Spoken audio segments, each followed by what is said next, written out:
Alicia. If this is your first time coming to my channel, welcome. And if you are coming back for another video, welcome back.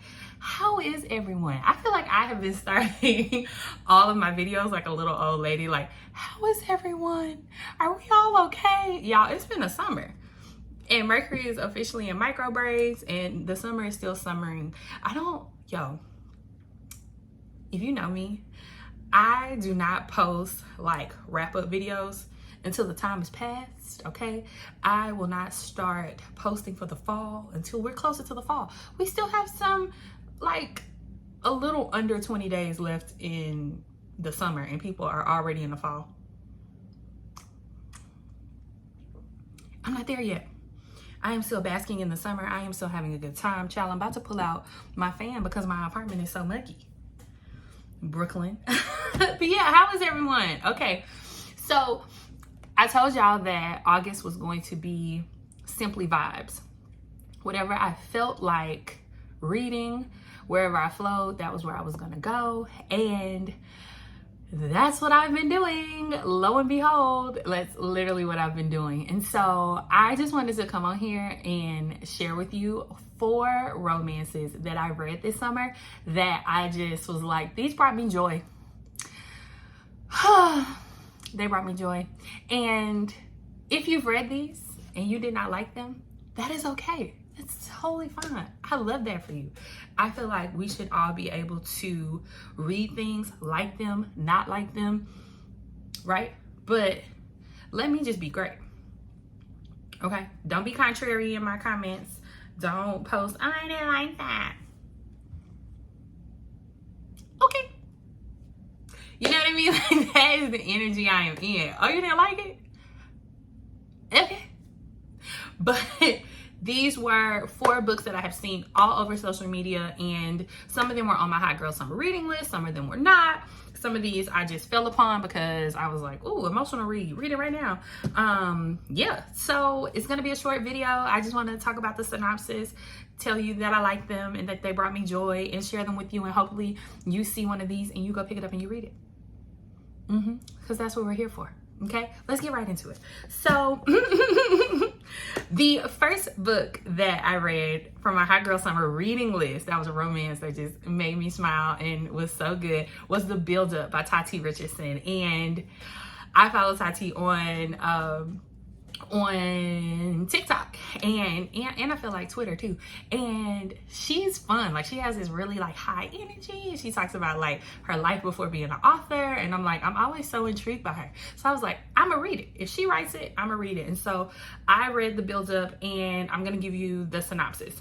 A truly unfortunate first day of work, and it was leads to unexpected love in this debut from Romance and Color podcast co-host Tati Richardson. Rumpled and ragged was not how architect Ari James envisioned kicking off her first day at a new firm. A few things can top the horror of her new and extremely hot colleague walking in.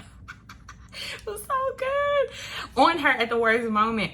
Learning that she'll be working with him on the project that's supposed to get her career back on top makes it harder than ever to focus on her big comeback. With a partnership at his firm on the line, and nothing is going to stand in the way of Porter Harrison absolutely killing it on his new, not his obnoxious rival, not his unpredictable brother, and definitely not his new coworker whose gorgeous curves and that he accidentally saw and now cannot get out of his head. Though neither of them is looking for love, once their creative juices get flowing, Ari and Porter's connection is obvious. But when their shared goal has always been winning at work, building a solid foundation for a relationship might end up costing them everything. Here's the tea. Okay, this was an office romance. It was fun. It was sexy. And here's the thing. What I really liked, and Tati definitely said that I would be intrigued by Porter, and I was. He is a man that wields power. However, he was not intimidated by Tati. And of Ari. Tati, that's the author of Ari. He knew that he was going to be successful by lifting her up and partnering with her and working with her in this organic way in their architect firm, and their relationship and the foundation was amazing. I gave it 4 stars. I will definitely be reading more from Tati in the future, and I hope you go and pick it up. I told y'all, short and sweet. We're keeping it short and sweet. Okay, let's see. What did I read next? Oh, I read Accidentally in Love by, what is this lady's name? Right here. My books. Let's see if I go here. Y'all know I didn't have it pulled up. My bad. Here it is. All right, I read Accidentally in Love. I received an ARC of this book on NetGalley, and the book was written by Danielle Jackson. Okay, I have heard mixed reviews about this book, and that's okay, right?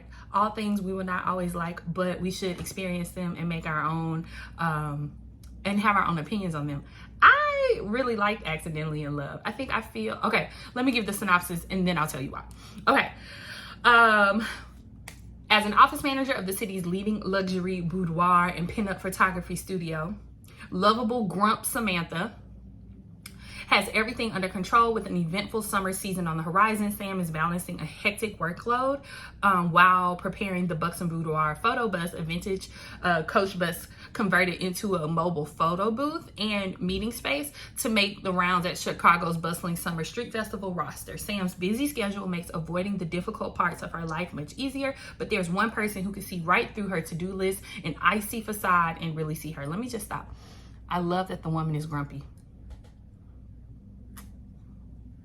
Right? Because Mr. Grumpy, Miss Sunshine always happens. She's the grumpy one. And I love that, because sometimes I be grumpy. And sometimes you're going to have to navigate my grumpiness.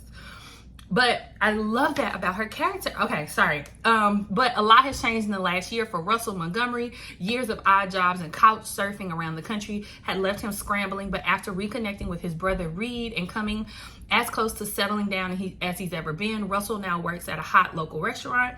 And he has been welcomed into his newly engaged brother's circle of friends. That includes Sam.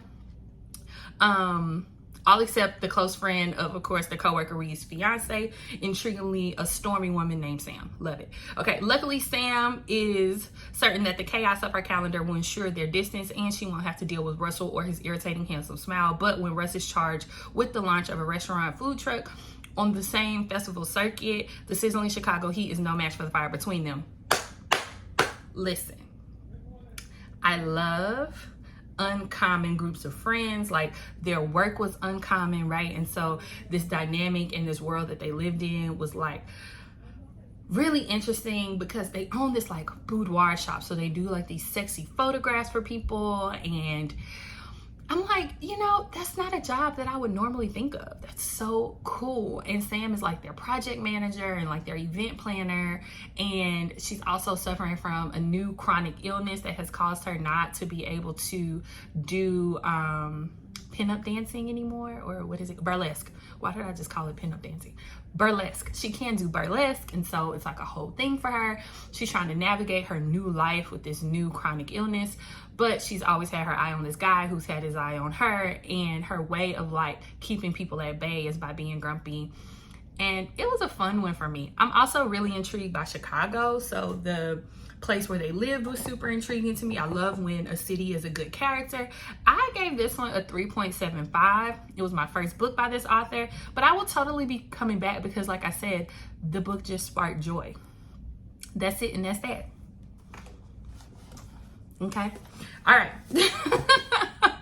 The next book that I read that brought me joy was Mickey Chambers' Shakes It Up. I picked this book up at the Book Club NYC, which is like a bar/bookstore.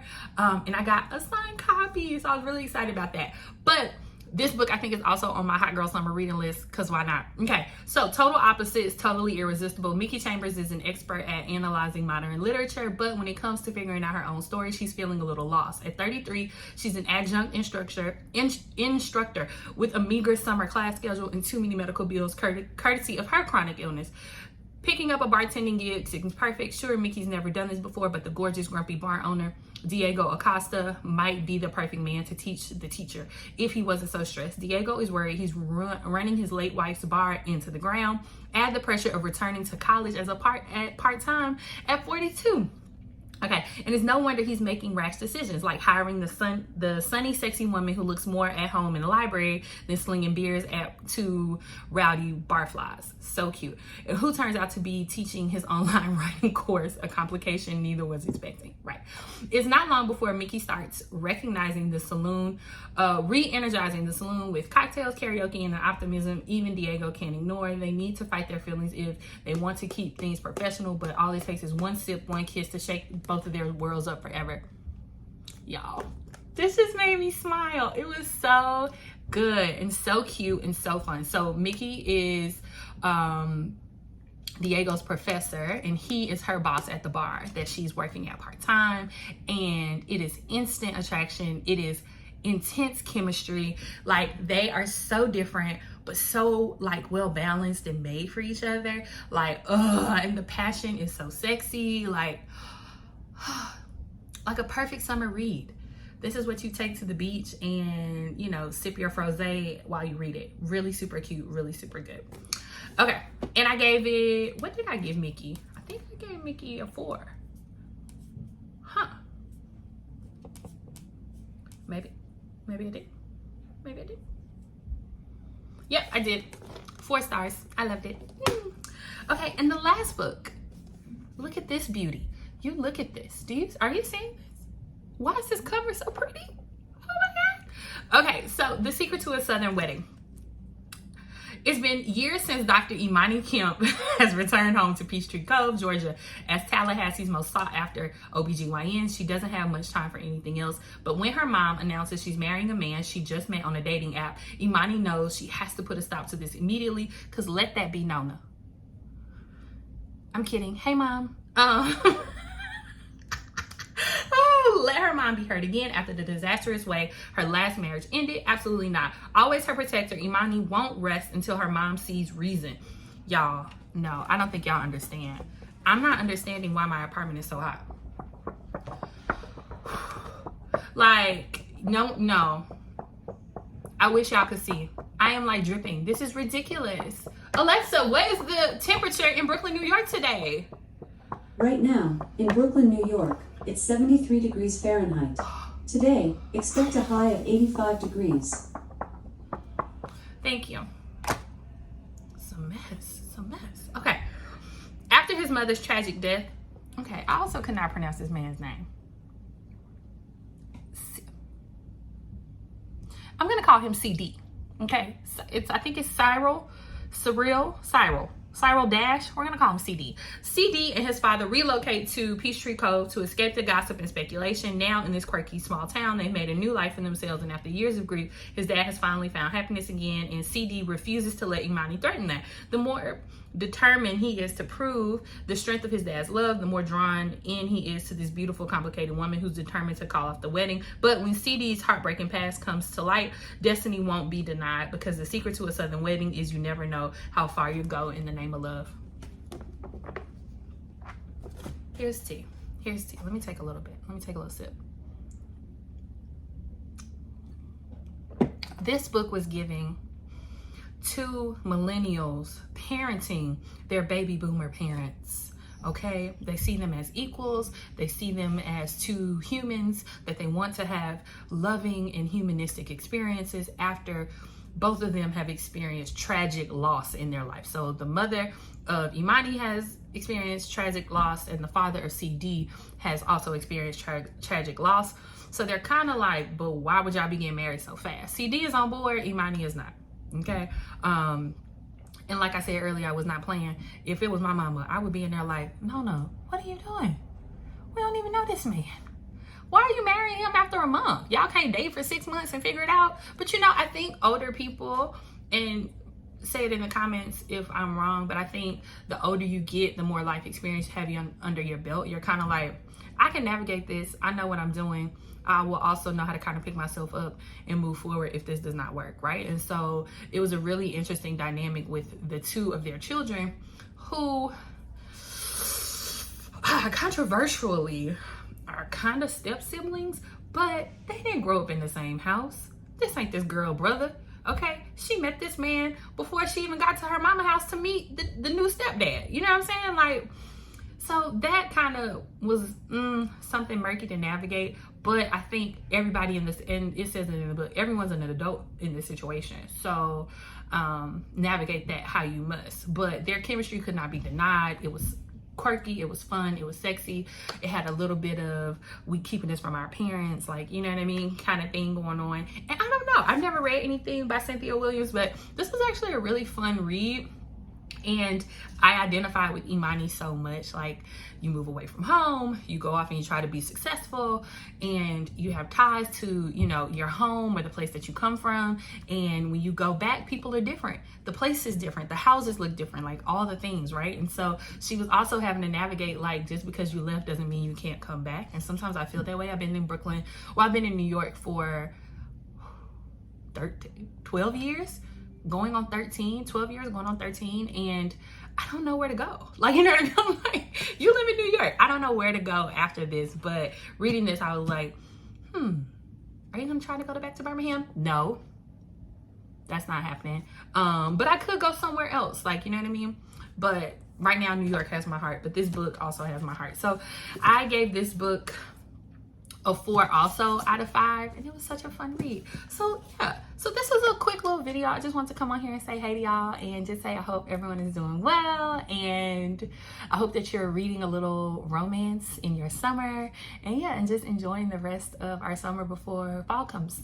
It's almost practical magic season, okay?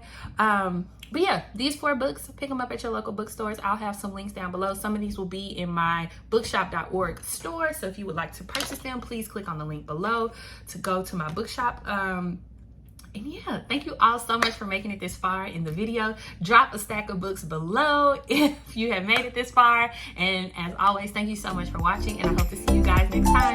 Bye.